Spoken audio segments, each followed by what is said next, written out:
英語聞き流しリスニング、英語テキストと MP3 音声ダウンロードは、ホームページからご利用いただけます。88thpp.com、88thpp.com。 Little Snow White. Once upon a time in the middle of winter, when the flakes of snow were falling like feathers from the sky, a queen sat at a window sewing, and the frame of the window was made of black ebony. And whilst she was sewing and looking out of the window at the snow, she pricked her finger with the needle, and 3 drops of blood fell upon the snow. And the red looked pretty upon the white snow, and she thought to herself, would that I had a child as white as snow, as red as blood, and as black as the wood of the window frame. Soon after that she had a little daughter, who was as white as snow, and as red as blood, and her hair was as black as ebony, and she was therefore called Little Snow White. And when the child was born, the queen died. After a year had passed, the king took to himself another wife. She was a beautiful woman, but proud and haughty, and she could not bear that anyone else should surpass her in beauty. She had a wonderful looking glass, and when she stood in front of it and looked at herself in it, and said, looking glass, on the wall, who in this land is the fairest of all? The looking glass answered, Thou, O queen, art the fairest of all. Then she was satisfied, for she knew that the looking glass spoke the truth. But Snow White was growing up, and grew more and more beautiful, and when she was 7 years old she was as beautiful as the day, and more beautiful than the queen herself. And once when the queen asked her looking glass, on the wall, who in this land is the fairest of all? It answered, Thou art fairer than all who are here, Lady Queen. But more beautiful still is Snow White, as I ween. Then the queen was shocked, and turned yellow and green with envy. From that hour, whenever she looked at Snow White, her heart heaved in her breast, she hated the girl so much. And envy and pride grew higher and higher in her heart like a weed, so that she had no peace day or night. She called a huntsman, and said, Take the child away into the forest, I will no longer have her in my sight. Kill her, and bring me back her heart as a token. The huntsman obeyed, and took her away, but when he had drawn his knife, and was about to pierce Snow White's innocent heart, she began to weep, and said, Ah, dear huntsman, leave me my life. I will run away into the wild forest, and never come home again. And as she was so beautiful, the huntsman had pity on her and said, Run away, then, you poor child. The wild beasts will soon have devoured you, thought he, and yet it seemed as if a stone had been rolled from his heart, since it was no longer needful for him to kill her. And as a young boar just then came running by, he stabbed it, and cut out its heart and took it to the queen as proof that the child was dead. The cook had to salt this, and the wicked queen ate it, and thought she had eaten the heart of Snow White. But now the poor child was all alone in the great forest, and so terrified that she looked at every leaf of every tree, and did not know what to do. Then she began to run, and ran over sharp stones and through thorns, and the wild beasts ran past her, but did her no harm. She ran as long as her feet would go until it was almost evening, then she saw a little cottage and went into it to rest herself. Everything in the cottage was small, but neater and cleaner than can be told. There was a table on which was a white cover, and 7 little plates, and on each plate a little spoon. Moreover, there were 7 little knives and forks, and 7 little mugs. Against the wall stood 7 little beds side by side, and covered with snow white counterpanes. Little Snow White was so hungry and thirsty that she ate some vegetables and bread from each plate and drank a drop of wine out of each mug, for she did not wish to take all from one only. Then, as she was so tired, she laid herself down on one of the little beds, but none of them suited her. One was too long, another too short, but at last she found out that the 7th one was right, and so she remained in it, said a prayer and went to sleep. When it was quite dark, the owners of the cottage came back. They were 7 dwarfs who dug and delved in the mountains for ore. They lit their 7 candles, and as it was now light within the cottage, they saw that someone had been there, for everything was not in the same order in which they had left it. The first said, Who has been sitting on my chair? The second, Who has been eating off my plate? The third, Who has been taking some of my bread? The fourth, Who has been eating my vegetables? The fifth, Who has been using my fork? The sixth, Who has been cutting with my knife? The seventh, Who has been drinking out of my mug? Then the first looked round and saw that there was a little hole on his bed, and he said, Who has been getting into my bed? The others came up and each called out, Somebody has been lying in my bed too. But the 7th, when he looked at his bed, saw little Snow White, who was lying asleep therein. And he called the others, who came running up, and they cried out with astonishment, and brought their 7 little candles, and let the light fall on little Snow White. Oh heavens! Oh heavens! Cried they, What a lovely child! And they were so glad that they did not wake her up, but let her sleep on in the bed. And the seventh dwarf slept with his companions, 1 hour with each, and so got through the night. When it was morning, little Snow White awoke, and was frightened when she saw the 7 dwarfs. But they were friendly and asked her what her name was. "My name is Snow White," she answered. "How have you come to our house?" said the dwarfs. Then she told them that her stepmother had wished to have her killed, but that the huntsman had spared her life, and that she had run for the whole day, until at last she had found their dwelling. The dwarfs said, "If you will take care of our house, cook, make the beds, wash, sew, and knit, and if you will keep everything neat and clean, you can stay with us and you shall want for nothing." "Yes," said Snow White, "with all my heart," and she stayed with them.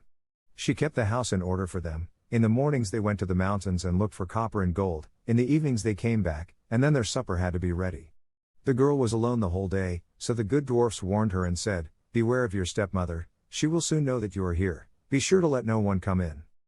But the queen, believing that she had eaten Snow White's heart, could not but think that she was again the first and most beautiful of all, and she went to her looking glass and said, looking glass, on the wall, who in this land is the fairest of all?"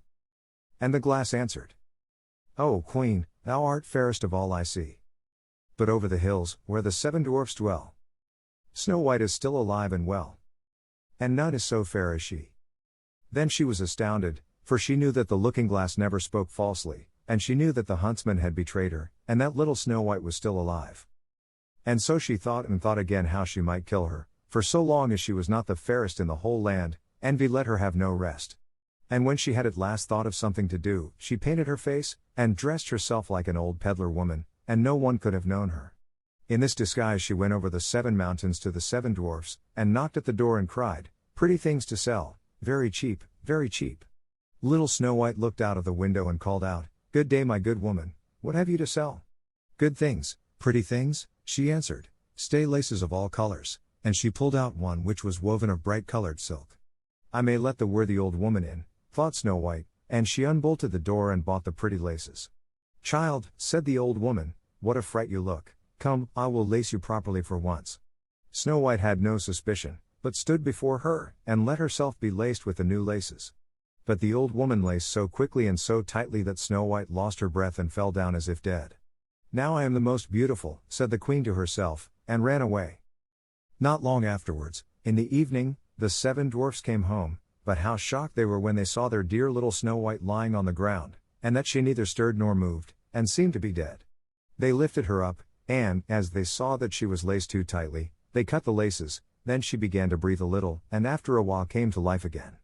When the dwarfs heard what had happened they said, "The old peddler woman was no one else than the wicked queen, take care and let no one come in when we are not with you."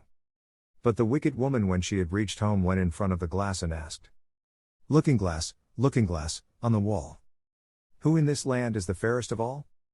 And it answered as before, "O Queen, thou art fairest of all I see. But over the hills, where the 7 dwarfs dwell, Snow White is still alive and well.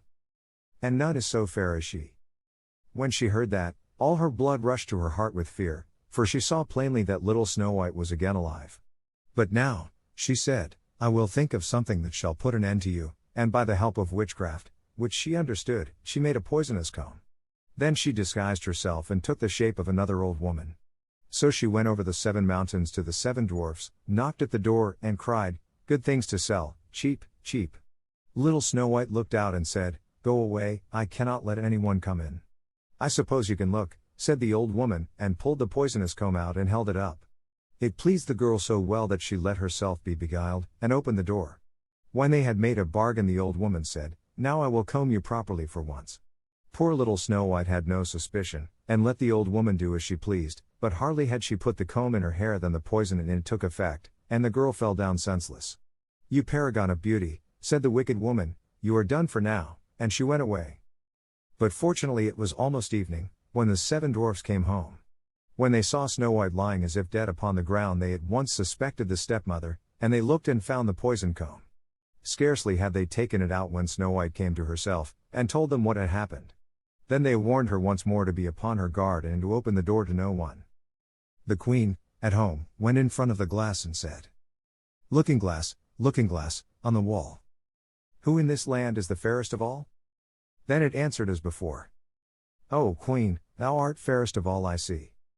But over the hills, where the 7 dwarfs dwell, Snow White is still alive and well, and none is so fair as she. When she heard the glass speak thus, she trembled and shook with rage. Snow White shall die, she cried, even if it costs me my life. Thereupon she went into a quite secret, lonely room, where no one ever came, and there she made a very poisonous apple. Outside it looked pretty, white with a red cheek, so that everyone who saw it longed for it, but whoever ate a piece of it must surely die.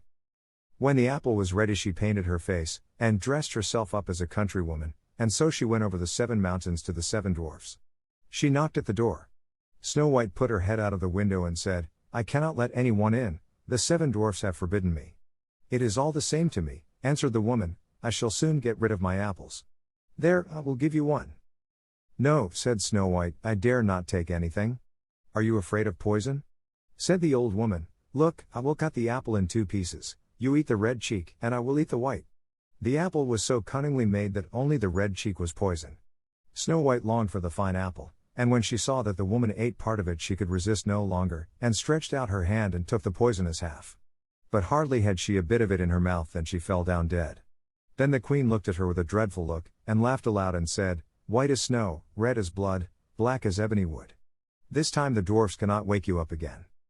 And when she asked of the looking-glass at home, looking-glass, on the wall, who in this land is the fairest of all? It answered at last, O Queen, in this land thou art fairest of all. Then her envious heart had rest, so far as an envious heart can have rest. The dwarfs, when they came home in the evening, found Snow White lying upon the ground. She breathed no longer and was dead. They lifted her up, looked to see whether they could find anything poisonous, unlaced her, combed her hair, washed her with water and wine, but it was all of no use, the poor child was dead, and remained dead. They laid her upon a bier, and all 7 of them sat round it and wept for her, and wept 3 days long. Then they were going to bury her, but she still looked as if she were living, and still had her pretty red cheeks.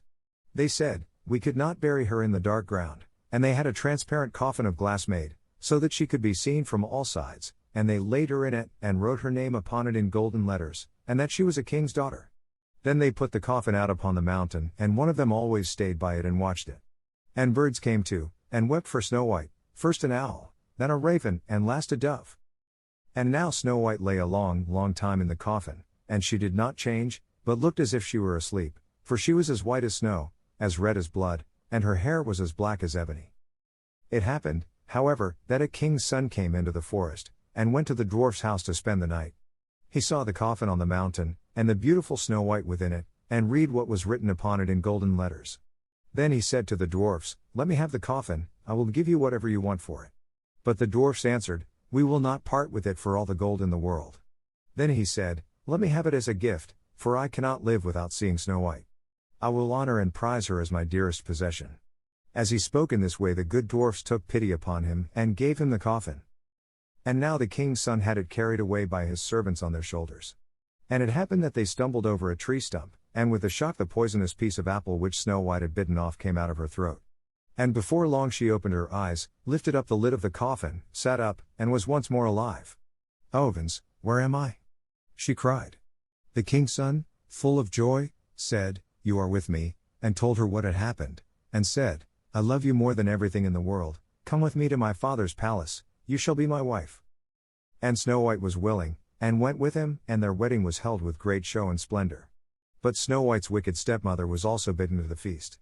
When she had arrayed herself in beautiful clothes, she went before the looking-glass, and said, Looking-glass, on the wall, who in this land is the fairest of all?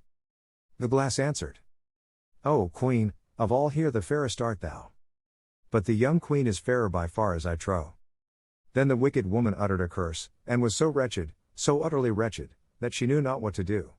At first she would not go to the wedding at all, but she had no peace, and must go to see the young queen. And when she went and she knew Snow White, and she stood still with rage and fear, and could not stir. But iron slippers had already been put upon the fire, and they were brought in with tongs, and set before her. Then she was forced to put on the red-hot shoes, and dance until she dropped down dead. 英語聞き流しリスニング、英語テキストと MP3 音声ダウンロードは、ホームページからご利用いただけます。88thpp.com 88thpp.com